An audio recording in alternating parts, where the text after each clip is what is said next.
Good morning. আজকে হচ্ছে মঙ্গলবার সকাল। আমি এখন যাচ্ছি অফিসের উদ্দেশ্যে রওনা দিয়েছি। সকাল 8টা বাজে। প্রচণ্ড পরিমাণে স্নোফল হচ্ছে হঠাৎ করেই আর কি।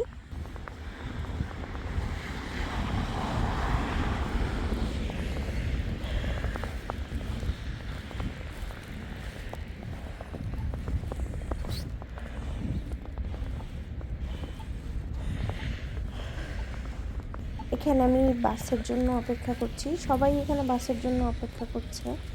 তো এটা হচ্ছে বাস স্টপেজ। আর খুব বেশি আমার দাঁড়ানো লাগবে না, কারণ আমার বাস অলরেডি গ্যাম্বলে চলে আসছে। তো আমরা এখানে জাস্ট দাঁড়াবো হয়তো কয়েক সেকেন্ড, তারপরে বাস আসলে বাসে উঠে যাব। তো আজকে সকালবেলা হঠাৎ করেই এরকম স্নো পড়া শুরু হয়েছে এবং বলতেছে দুপুর পর্যন্ত স্নো থাকবে। ওই যে আমার বাস, আমি বাসেই যাব এখন।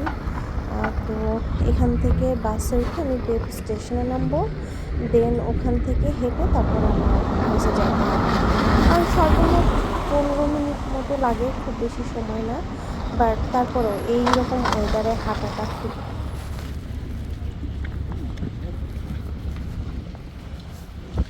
সব মানুষ ছুটছে হচ্ছে জীবিকার উদ্দেশ্যে। এখানে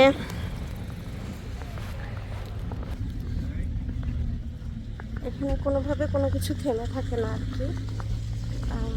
সকাল থেকে প্রচণ্ড পরিমাণে স্নো পড়ছে, তারপরেও সবাই বের হয়ে গেছে, যেমন আমিও বের হয়েছি। স্নো হোক বৃষ্টি হোক, আজকে প্রচুর পরিমাণে স্নো পড়বে, বৃষ্টি, তারপরে আইস কিউব সবই। আমি লিটারালি তাকাইতে পারছি না আর কি, এমন একটা অবস্থা। যাদের গাড়ি আছে তাদেরও সমস্যা।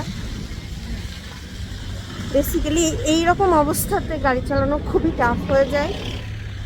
আর বাসে চলাফেরা করে যারা, তাদেরকে এইভাবে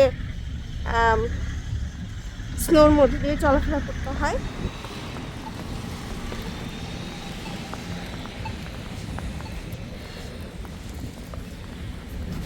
এই যে রাস্তার অবস্থা, তো এরকম রাস্তার অবস্থা যখন এরকম হয় তখন প্রচুর পিছলা হয়ে যায়, মানে এত বেশি পিছলা হয়ে যায়, হাঁটাও অনেক কষ্টকর হয়ে যায়, প্লাস গাড়ি চালানোটা আরও কষ্টকর হয়ে যায়। সকাল সকাল সবগুলো ফুড ডেলিভারি বাসও বের হয়ে গেছে।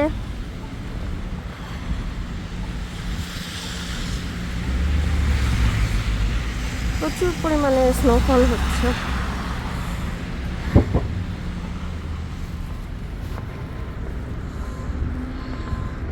যেহেতু সবগুলো দোকান এখনও খোলেনি, আর আপনারা দেখতে পাচ্ছেন যে এখানে কোনো স্নো নাই, কারণ এখানে হচ্ছে রাত্রেই দেখা গেল দোকানের মা দিয়েছে যাতে এখানে বরফ পড়লেও এই জায়গাটা এরকম না হয়ে যায়। তো এটা একটা ভালো দিক, কারণ এই যে এই সব দোকানের সামনে এখনো পর্যন্ত কেউই পরিষ্কার করে নাই, যার কারণে এই রাস্তাটা দিয়ে হাঁটতে একটু সমস্যা হচ্ছে। বাট 9টা, 9:30টার দিকে বা 10টার দিকে যখন দোকানপাট সব খুলে যাবে তখন এগুলো সব পরিষ্কার করে ফেলবে আর কি। এখানকার সব থেকে এখানে কোনো রিক্সা বা ভ্যান বা এরকম কিছুই নাই, যার কারণে সাবওয়ে থেকে বের হয়ে বা বাস থেকে বের হয়ে সবাইকে এভাবে হেঁটেই তাদের গন্তব্যে যাইতে হয়। তো আমার মাঝে মধ্যে মনে হয় রিক্সা থাকলে কত ভালো হতো না, একদম যেখানে যাব তার সামনে গিয়ে নামতাম, তারপর টুক করে বের হয়ে যেতাম।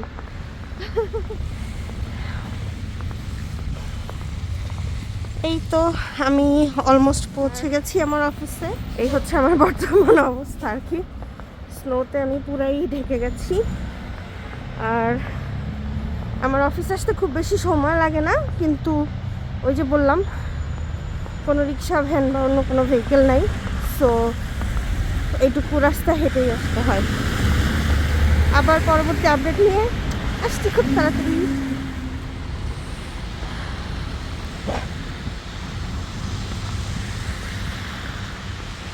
গাছগুলা এত সুন্দর লাগে।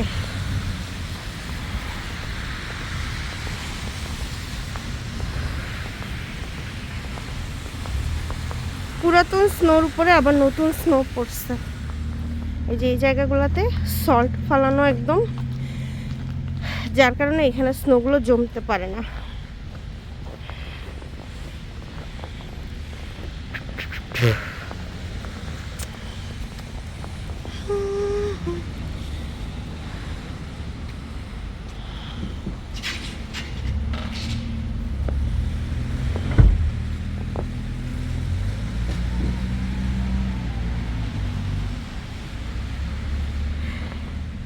আমি চলে এসেছি আমার অফিসে। আমার অফিসের সামনে এখনো ক্লিন করে নাই, যথেষ্ট স্লিপারি।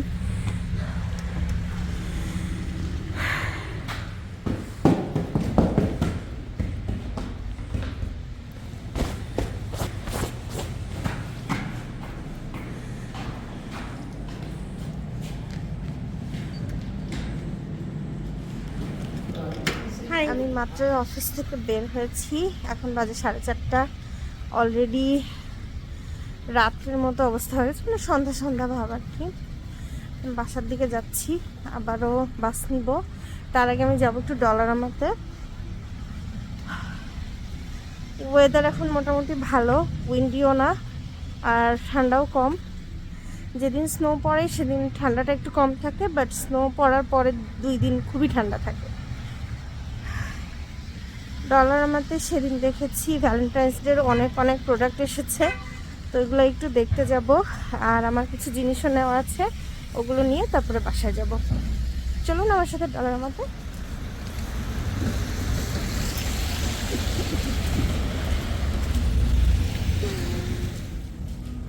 এই যে এখানে অনেকগুলা লাভ শেপের ক্যান্ডি আছে, বাট এখনও ওরা সাজাচ্ছে আর কি, সব এখনও সাজিয়ে পারিনি। আমি গতদিন অন্য আরেকটা আউটলেটে গেছিলাম, লেসলি স্ট্রিটে, তো ওরা মোটামুটি সবই সাজিয়ে ফেলেছে, দেখে খুব ভালো লাগলো। আর ওই দিন আমার তেমন একটা সময় ছিল না দেখে আমি আর অত বেশি দেখতে পারি নাই যে কি কি আনছে না আনছে।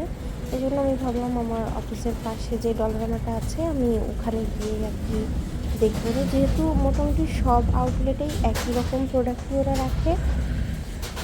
আর তাছাড়া ডলারামা হচ্ছে ক্যানাডার সব থেকে মানে চিপে প্রোডাক্ট পাওয়া যায় আর কি, সব থেকে কম দামে ভালো ভালো প্রোডাক্ট পাওয়া যায়। এখনও সাজিয়ে উঠতে পারেনি, এখনও আর কি ভ্যালেন্টাইন্স ডের আইলগুলো সাজাচ্ছে, আর এদিকেও কিছু জিনিস সাজিয়েছে। সো আমি দেখছিলাম যে একটু কি নেওয়া যায় আমার ঘরটা সাজানোর জন্য, যদিও এগুলো অলরেডি আমার বাসায় আছে, গত বছর আমি কিনেছিলাম। তো আমি দেখছিলাম যে এবছর নতুন কিছু পাওয়া যায় কি না, এটাই খুঁজতে এসেছি। কিন্তু আমি ওরকম নতুন কিছু এখনও দেখলাম না, সম্ভবত ওরা পরিপূর্ণভাবে যখন সাজিয়ে ফেলবে তখন কিছু পেতেও পারি, তার জন্য আমাকে আরও কিছুদিন ওয়েট করতে হবে।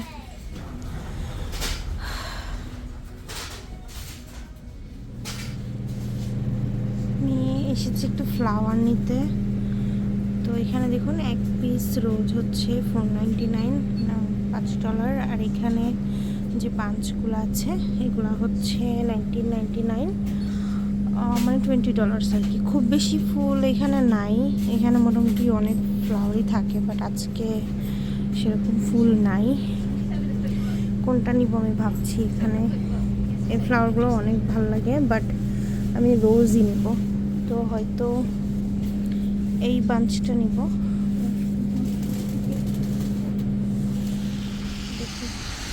আমি যাচ্ছি এখন সেরানো বেকারিতে, মাহফুজের জন্য একটা কেক নিব, কারণ কালকে ওর জন্মদিন।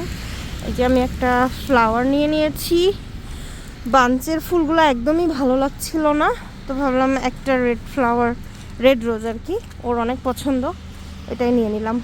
এখন আমি যাচ্ছি সেরানোতে কেক নিতে। এখানে অনেকগুলা কেক আছে, বড় বড় কেক, যেগুলো আমি নিতে চাচ্ছি। তো আমি একটু ভ্যানিলা আর চকলেটের কম্বিনেশনে একটা কেক নিতে চাচ্ছি, ওদের এই কেকটা অনেক মজার হয়। আর এখানে আছে হচ্ছে বিভিন্ন ধরনের সুইটস, এখানে আছে বড় বড় পেস্ট্রিজগুলা। এই পেস্ট্রিগুলোর দামও অনেক কম, মাত্র $3.50 এরকম আর কি।